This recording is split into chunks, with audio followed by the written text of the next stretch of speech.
Hello student, कैसे हैं आप सब। उम्मीद करता हूं आप सब अच्छे होंगे, मस्त होंगे, बेहतर होंगे, आपकी पढ़ाई बेहतर चल रही होगी बच्चों। और आज चलिए शुरू करते हैं बोर्ड एग्जाम 2023 में हिंदी का प्रिपरेशन करते हैं आप लोग। और यहाँ पर हम सुपरफास्ट रिवीजन लगभग 45 क्वेश्चन का करेंगे। यहाँ पर हम एक शब्द में उत्तर और जो आपका सत्य असत्य पूछा जाता है आप लोगों को तैयार करना। चलिए शुरू करते हैं सुपरफास्ट रिवीजन। तो फिर देर किस बात की। पहला क्वेश्चन भैया, रुबैया कविता में किसके लक्ष्य चमक रहे हैं। बताओ, रुबैया जो कविता है उसमें किसके लक्ष्य चमक रहे हैं। तो भाई राखी के लक्ष्य चमक रहे हैं, तो आप लोग लिखोगे राखी। रुबैया कविता में राखी के लक्ष्य चमक रहे हैं। चूरन बेचने वाले भगत जी पर किसका जादू नहीं चलता है। जो चूरन बेचते हैं वो भगत जी पर किसका जादू नहीं चलता है। तो चूरन बेचने वाले भगत जी पर बाजार का जादू नहीं चलता। बाजार में कोई भी कीमत हो, कोई लेन देन नहीं, हमें तो चूरन बेचना ही है। जूझ उपन्यास के हिंदी अनुवादक का नाम लिखिए। जूझ उपन्यास के हिंदी अनुवादक का नाम क्या है बच्चों। केशव प्रथम वीर। आप लोग लिख लेना केशव प्रथम वीर। क्या? केशव प्रथम वीर। ठीक है, मैं बोल देता हूं, रिवीजन है बच्चों, फटाफट रिवीजन करते चलो। आगे देखो, भारत की पहली मूक फिल्म कौन थी। भारत की पहली मूक फिल्म, ये सब लोग जीके में भी पढ़ रखे हैं, राजा हरिश्चंद्र। राजा हरिश्चंद्र, ठीक है बच्चों, राजा हरिश्चंद्र। आगे देखो, दोहे के उल्टा करने पर कौन सा छंद प्राप्त होता है। तो दोहे को उल्टा कर दें तो सोरठा मिलता है बच्चों। क्या मिलता है? सोरठा मिलता है। बात का धनी होना, मुहावरे का अर्थ क्या है। जुबान का पक्का होना, मतलब जो हम कह दिए वो करेंगे। तो बात का धनी होना मतलब जुबान का पक्का होना। रचना के आधार पर वाक्य के कितने भेद होते हैं। बताओ, रचना के आधार पर वाक्य के कितने भेद हैं। तो रचना के आधार पर वाक्य के 3 भेद हैं। कौन कौन से 3 भेद हैं? सरल वाक्य, मिश्रित वाक्य और संयुक्त वाक्य। ठीक है, ये एक शब्द में। इसके बाद सत्य असत्य आपको करना है।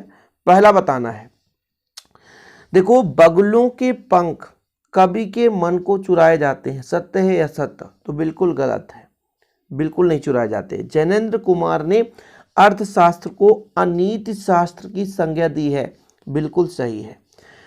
ओम थानवी के अनुसार मोहनजोदड़ो और हड़प्पा दुनिया की सबसे पुरानी शहर है, बिल्कुल सही है भाई, बिल्कुल सही है। ये तीसरा नंबर भी सत्य है।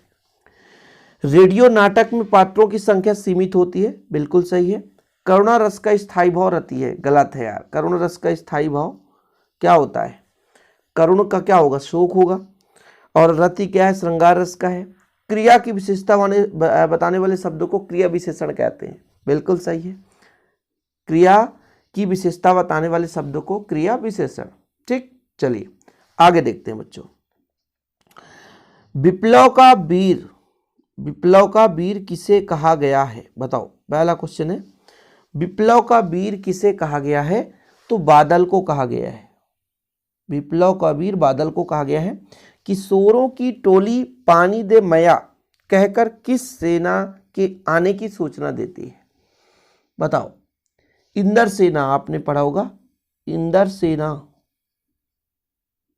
सेना के आने की सूचना मिलती है। सिंधु सभ्यता का सबसे बड़ा नगर कौन सा था।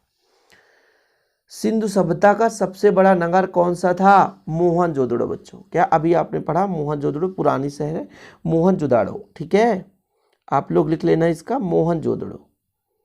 अरे यार लिख लिया करो, मोहनजोदड़ो। ठीक। आमतौर पर रेडियो नाटक की अवधि कितनी होनी चाहिए? 15 से 30 मिनट। 15 से 30 मिनट। शब्दगुण कितने प्रकार के होते हैं? शब्दगुण 3 प्रकार के होते हैं। कितने प्रकार? 3 प्रकार। कौन कौन से? ओज गुण, प्रसाद गुण और माधुर्य गुण। अपना उल्लू सीधा करना मतलब क्या होगा भाई? अपना काम निकालना। इसका अर्थ बताओ। अपना उल्लू सीधे करने का मुहावरे का अर्थ है अपना काम निकालना। अर्थ के आधार पर वाक्य को कितने भागों में बांटा गया है? 8 भागों में बांटा गया है अर्थ के आधार पर। इसके बाद फिर से सत्य असत्य देखो, 6 क्वेश्चन इसमें भी है। बच्चे जन्म से ही अपने साथ कपास लेकर आते हैं, क्या सत्य है कि असत्य है? बताना है। बिल्कुल सत्य है। बच्चे जन्म से ही के साथ कपास लेकर आते हैं, सत्य है। शिरीष का फूल संस्कृत साहित्य के बहुत कठोर माना गया। कठोर कहाँ यार? गलत है, कठोर नहीं माना गया, तो ये गलत है। सिल्वर वेडिंग विवाह के 25 वर्ष पूर्ण होने पर मनाया जाता है, बिल्कुल सत्य है।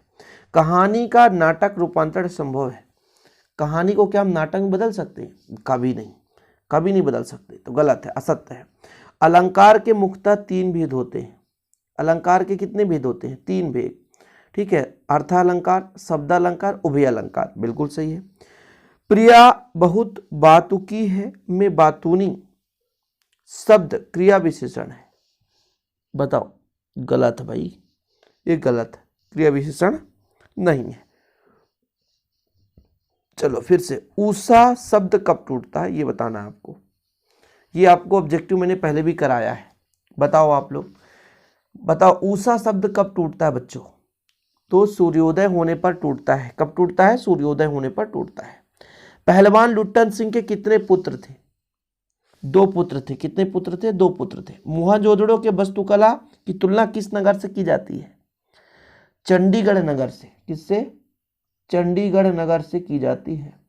उल्टा पिरामिड शैली में समाचार कितने भागों में बांटा गया है? तो बताओ, 3 भागों में बांटा गया है, इंट्रो, बॉडी और समापन। उल्टा पिरामिड शैली में समाचार को 3 भागों में बांटा गया। कितने भागों में? 3 भागों में। व्यंग्यार्थ को प्रकट करने वाली शब्द शक्ति क्या कहलाती है? व्यंग्यार्थ को प्रकट करने वाली शब्द शक्ति व्यंजना कहलाती है। व्यंग्यार्थ को प्रकट करने वाली व्यंजना कहलाती है। क्या बच्चों? व्यंजना कहलाती है। व्यंजना कुछ इस प्रकार से, ये व्यंजना है आपका, ठीक है। कान का कच्चा मुहावरे का क्या अर्थ है? कान का कच्चा मुहावरे का क्या अर्थ है? क्वेश्चन नंबर 6 में देखो, कान का कच्चा क्या होगा इसका अर्थ भाई? कान का कच्चा होना मतलब अफवाहों पर विश्वास करना, बिल्कुल। कान का कच्चा होना मतलब भाई अफवाहों पर नहीं, मतलब कान में आपके कच्चापन, अर्थात कान में आप गलत सुन लेते हो, ज्यादा भरोसा कर लेते हो गलत चीजों पर। शब्दों के सार्थक समूह को क्या बोला जाता है? तो वाक्य कहा जाता है। क्या बोला जाता है बच्चों? वाक्य बोला जाता है। सत्य असत्य देखो, फिराक गोरखपुरी की रुबैया श्रृंगार रस पर आधारित है, बिल्कुल गलत है, श्रृंगार रस पर आधारित नहीं है। परचेसिंग पावर का अर्थ क्रय शक्ति है। क्रय शक्ति मतलब खरीदना, परचेस करना, खरीदना। जूझ कहानी, बिल्कुल सत्य है ना। जूझ कहानी का प्रमुख पात्र आनंद है, बिल्कुल सही है, आनंद जी हैं, आनंद मोहन राम। निरक्षरों के लिए मुद्रित माध्यम बहुत उपयोगी होते हैं, बताओ सही है कि गलत है? निरक्षरों मतलब भाई, निरक्षर मतलब जो पढ़ा लिखा नहीं है, तो मुद्रित माध्यम क्या करेगा, है ना, इसलिए गलत है। रस को काव्य का आत्मा कहा जाता है, बिल्कुल सही है। उन्मुक्त शब्द तत्सम भाषा का शब्द है। उन्मुक्त शब्द किस भाषा का शब्द है? तो तत्सम भाषा का शब्द है, बिल्कुल ये सत्य है। आगे चलते हैं अगले प्रश्न पर। चलिए फिर से देखिए, भाषा के साथ बात कैसी होती गई? ठीक है, भाषा के साथ बात अधिक पेचीदा होती गई, कठिन होती गई, ठीक।